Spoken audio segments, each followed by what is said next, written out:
Yang kami hormati, para Menteri Kabinet Indonesia Maju, Panglima Tentara Nasional Indonesia, Kepala Kepolisian Negara Republik Indonesia, para pejabat TNI dan Polri seluruh Indonesia, serta Bapak Ibu hadirin yang berbahagia. Assalamualaikum warahmatullahi wabarakatuh. Selamat siang dan salam sejahtera untuk kita semua. Kami ucapkan selamat datang di Istana Negara Ibu Kota Nusantara dalam acara pengarahan Presiden Republik Indonesia kepada pejabat TNI dan Polri tahun 2024. Hadirin yang berbahagia, selanjutnya marilah kita simak bersama pengarahan Presiden Republik Indonesia Bapak Joko Widodo.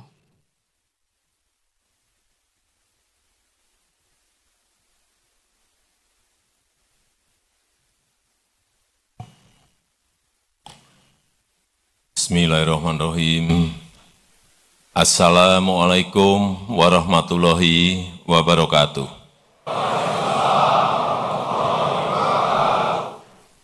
Selamat siang, salam sejahtera bagi kita semuanya.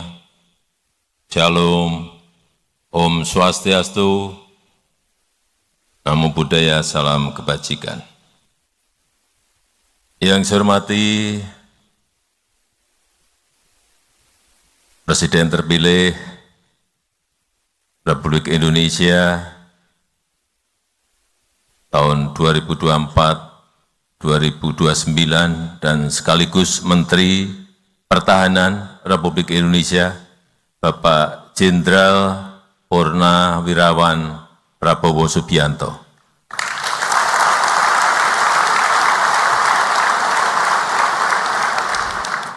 Yang saya hormati para Menteri Kabinet Indonesia Maju yang tidak bisa saya sebut satu persatu, Panglima TNI, Kapolri, Kepala Staf Angkatan, Kasat, Kasal, dan Kasau,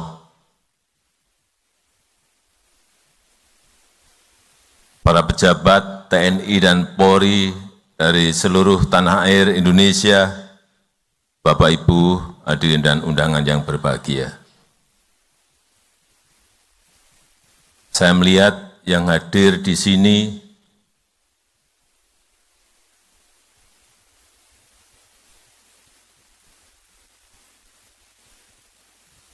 wajahnya cerah semuanya.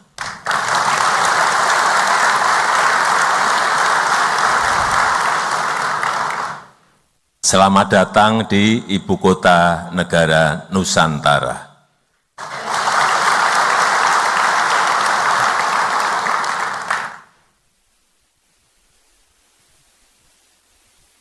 Tiga minggu yang lalu, Panglima TNI dan Kapolri menyampaikan, Pak, kami ingin mengumpulkan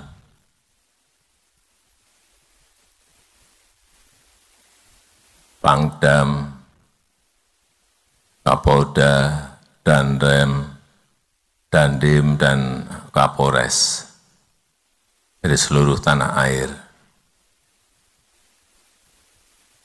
Saya sampaikan, saya tanya, di Jakarta? Enggak Pak, kalau bisa di IKN.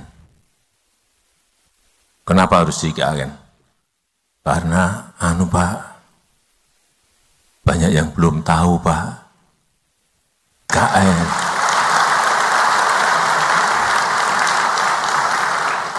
Hanya lihat di TV, ya di YouTube, lihat di video, tapi pengen lihat aslinya seperti apa. Sebentar, IKN ini belum jadi. Masih dalam proses pembangunan. Mungkin bisa memakan waktu 10 tahun, 15 tahun, dan bahkan 20 tahun. Meskipun saya meyakini Bapak Presiden terpilih pernah menyampaikan kepada saya, akan saya percepat Pak.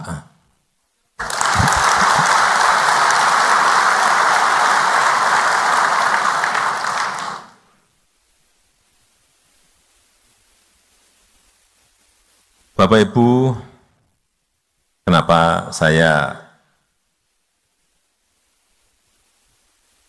mengajak untuk pertemuannya di IKN?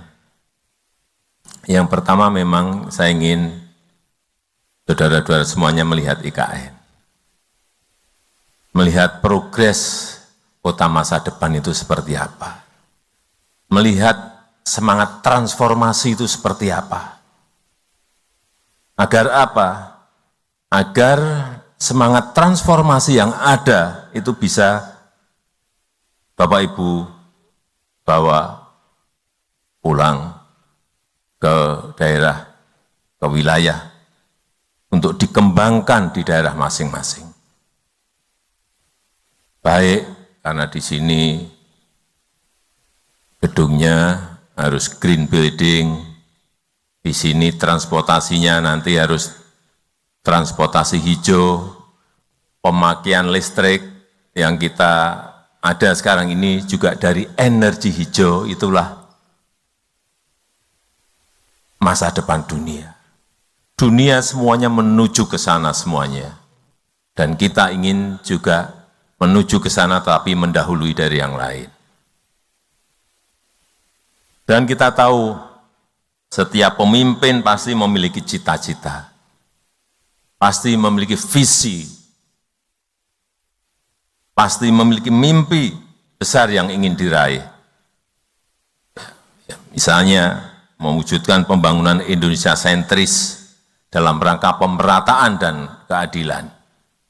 Bukan hanya Jawa sentris, tapi Indonesia sentris. Kemudian juga mewujudkan Indonesia Emas di 2045, 20 tahun yang akan datang, target kita sudah mencapai GDP lebih dari 23.000 GDP per kapita, 23.000 US dollar.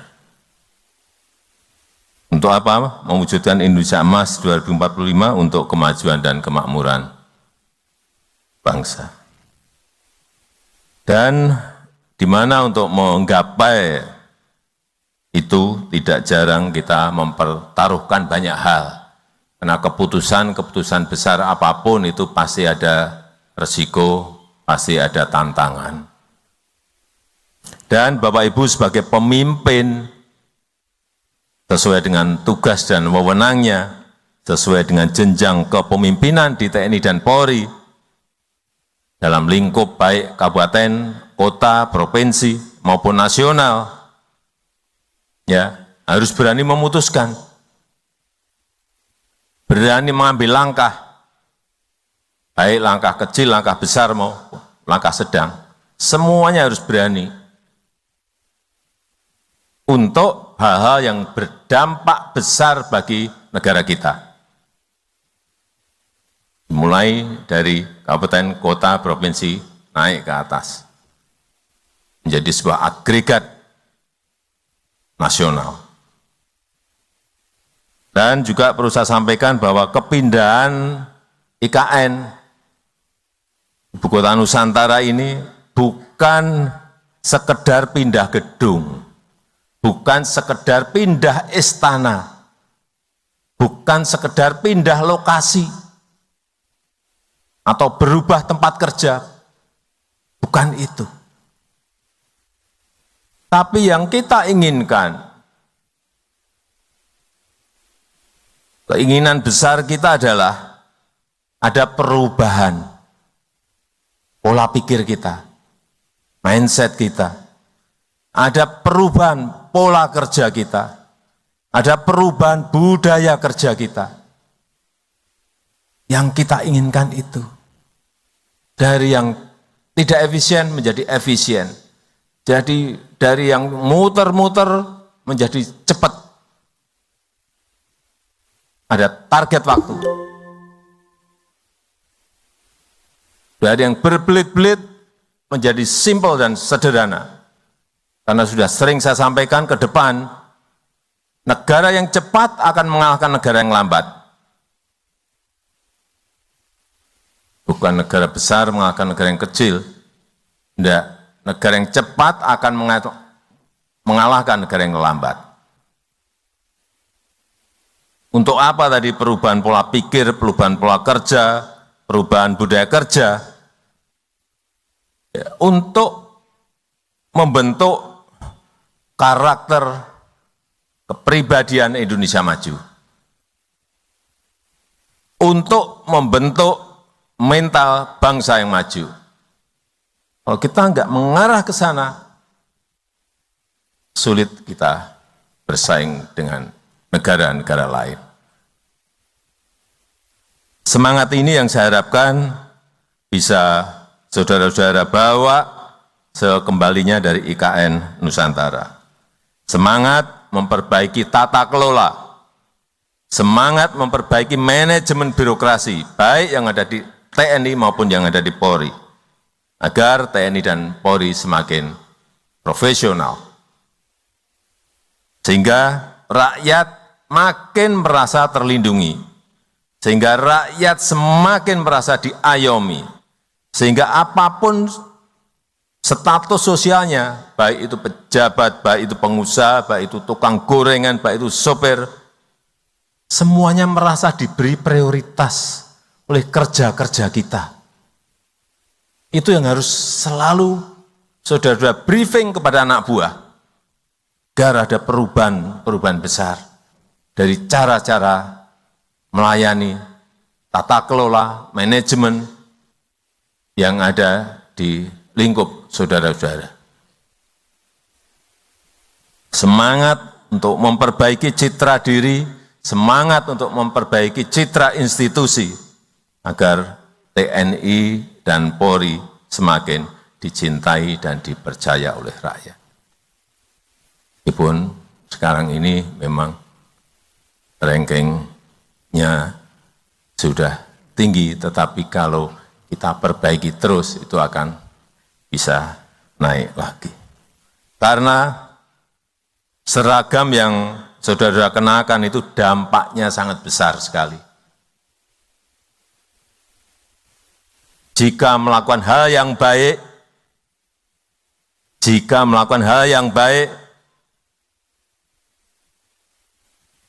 saudara-saudara semuanya akan dicintai dan dihormati rakyat.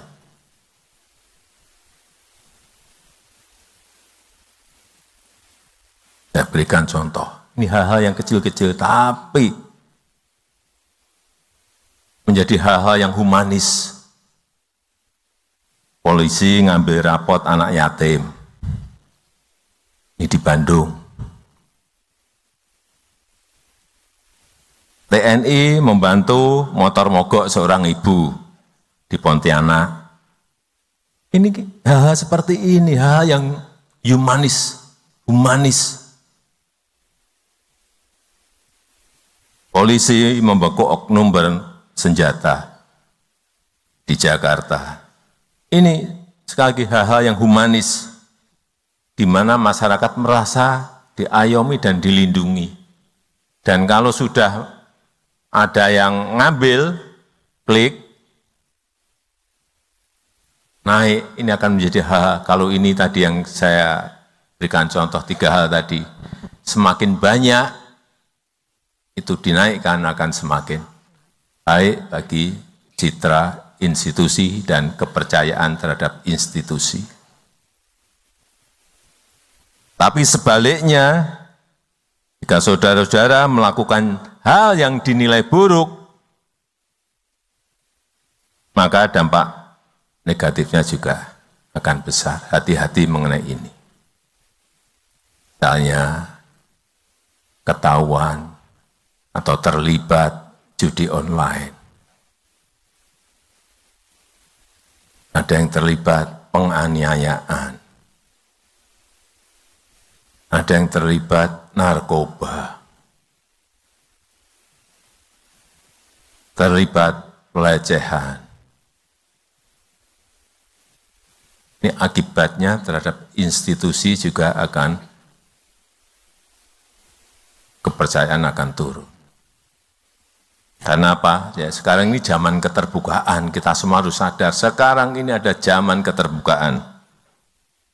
Hal-hal yang saudara-saudara anggap itu sepele, itu kecil, bisa menjadi sesuatu yang sangat besar. Bisa menjadi sesuatu yang mengganggu stabilitas. Bila kita salah mengelola. Sehingga saya minta hati-hati betul mengenai soal-soal seperti yang tadi saya sampaikan. Karena negara kita, tanah Indonesia butuh stabilitas untuk tetap tumbuh. Perlu kita tahu semuanya, negara-negara lain sekarang ini pada posisi yang masih sangat berat sekali, struggle, berjuang untuk bisa keluar dari krisis ekonomi. Satu-satu sudah mulai masuk pada posisi krisis. Karena dampak dari COVID-19 itu sampai sekarang belum berhenti terhadap growth, pertumbuhan, terhadap inflasi, terhadap pengangguran, terhadap lapangan kerja. Dampaknya sampai sekarang di negara lain masih berdampak dan dirasakan langsung oleh rakyat. Dapat sangat beratnya. Saudara-saudara bisa buka di Google kondisi sekarang di Eropa seperti apa, di Amerika seperti apa, kondisi di beberapa negara di Afrika seperti apa. Tidak mudah.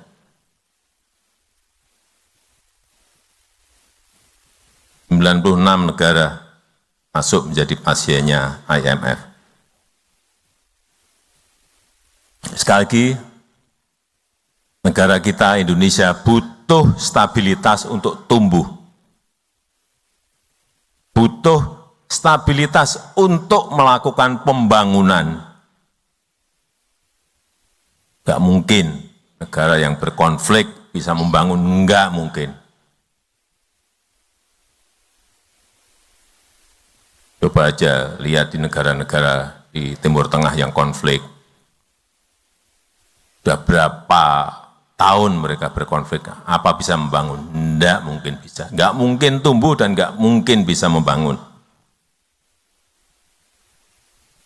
Di mana untuk menjaga stabilitas itu butuh TNI dan Polri yang profesional.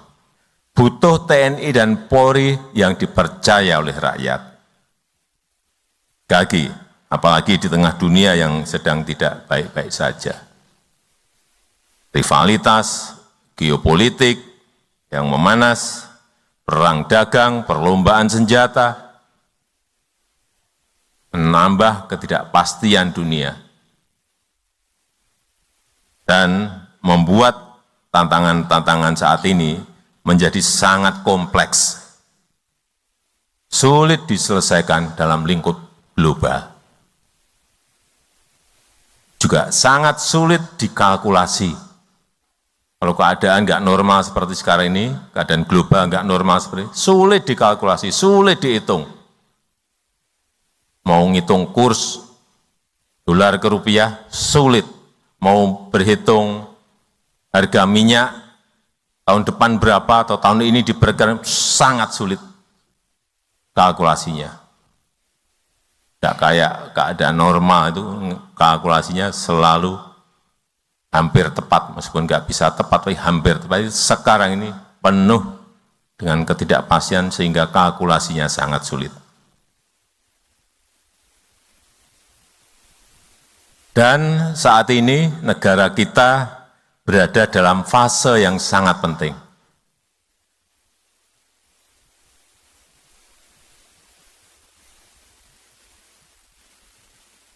Supaya kita sadar semuanya, Oktober bulan depan itu ada pelantikan presiden dan wakil presiden terpilih.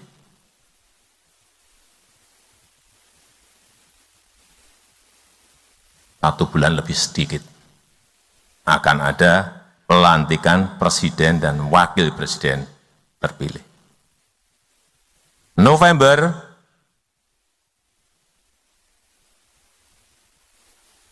akan ada pemilihan serentak, pilkada serentak kepala daerah, baik itu gubernur, bupati, dan wali kota. Sehingga saya minta TNI dan Polri harus betul-betul menjaga stabilitas yang sudah terjaga sampai saat ini. Hal-hal yang kecil-kecil segera selesaikan, jangan menjadi sebuah persoalan yang membesar. Segera, secepatnya.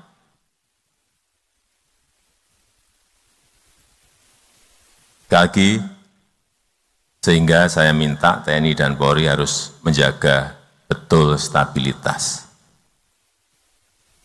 Mendukung penuh transisi pemerintahan.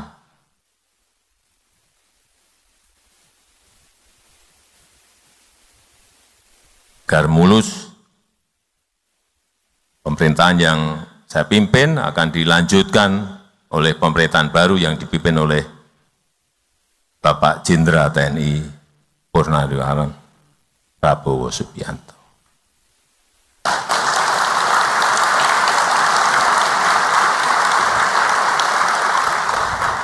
Pastikan proses transisi ini berjalan dengan baik dan lancar. Jangan sampai ada riak-riak yang berpotensi mengganggu. Juga dukung penuh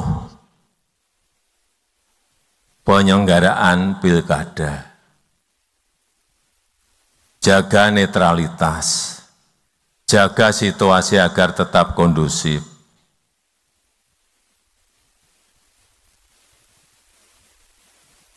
Terakhir, saya ingin mengingatkan kembali terkait dengan kekerasan kepada perempuan dan anak. Saya minta TNI dan Polri bisa menjadi institusi yang pertama. Lagi, saya minta TNI dan Polri bisa menjadi institusi yang pertama bagi perempuan dan anak dalam mencari perlindungan.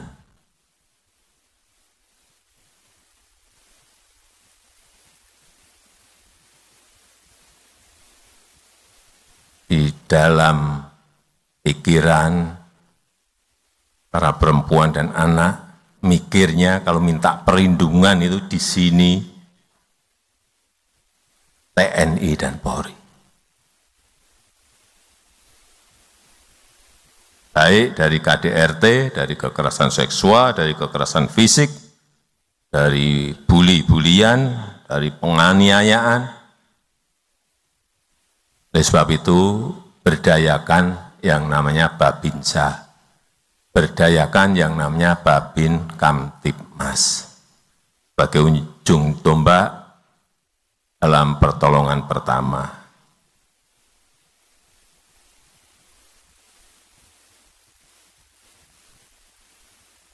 Sebelum menutup, saya ingin menyampaikan ucapan terima kasih yang sebesar-besarnya atas dedikasi, atas kerja keras saudara-saudara selama ini. Pencapaian bangsa kita pada hari ini tentu tidak lepas dari peran, dari kerja keras seluruh TNI dan Polri, seluruh anggota TNI dan Polri. Dan saya berharap TNI dan Polri ke depan bisa terus mempertahankan kekompakannya, mempertahankan sinergitasnya dalam menjaga dan melindungi negara kita Indonesia. Dan saya mohon maaf jika dalam 10 tahun ini selama memimpin ada hal yang dirasa kurang berkenan, ada hal-hal yang dirasa belum maksimal, baik dalam kebijakan maupun dalam kita berinteraksi. Nah saya kalau ke daerah itu pasti ketemu Kapolres, pasti ketemu Dandim, pasti ketemu Danrem, pasti ketemu Pangdam, pasti ketemu Kapolda. Kadang-kadang ada yang saya salami, ada yang enggak saya salami. Ada yang luput, enggak salaman. Waduh, masa saya enggak disalami sama Presiden. Padahal saya Pangdam. Saya kan enggak apa, Pangdamnya yang mana. Kapolda yang mana kalau enggak ngenalin. Polresnya yang mana, Dandimnya yang mana, Danremnya yang mana. Kalau luput nyalami saja bisa masalah. Wah, Presiden nggak mau nyalamin saya. Sekali lagi, saya mohon maaf jika 10 tahun lama memimpin ada hal yang kurang berkenan, ada hal yang belum maksimal dan belum baik dalam kebijakan maupun dalam berinteraksi. Dan mumpung masih berada di IKN, setelah kegiatan nanti kita akan foto bersama, tapi di saudara-saudara juga akan saya ajak keliling. Saya tahu enggak mungkin kalau di TNI dan Polri kan enggak mungkin ada yang 1-2 tahu-tahu ke sumbu kebangsaan sendiri. Tapi pengen, tapi enggak berani ke sana lah, nanti saya ajak.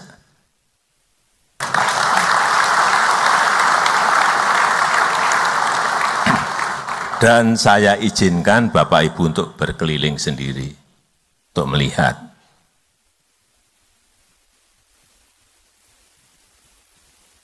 Saya rasa itu yang ingin saya sampaikan dalam kesempatan yang baik ini.